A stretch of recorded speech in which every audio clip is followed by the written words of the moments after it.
Grabe guys, napaka-aesthetic ng lamp na to. Ang laki ng pakinabang nito, perfect para sa mga study table, work area o kahit bedside. May warm at soft light para relaxing sa mata. Kung gusto mo ng modern at elegant vibes sa kwarto mo, eto na yun. Pwede mo siyang bitbitin pa.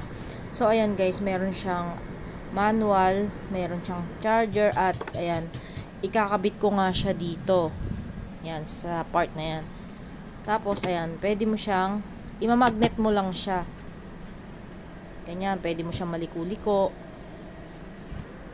So, ayan.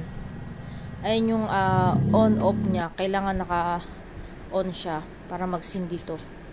So, ayan, pwedeng iba't ibang kulay ng light na gusto mo. So, ayan, may remote din siya kapag tinatamad kang tumayo o buksan yan. Kagandahan pa nito, pwede mo siyang bitbitin kung saan ka pupunta na part na madilim. So, ayan.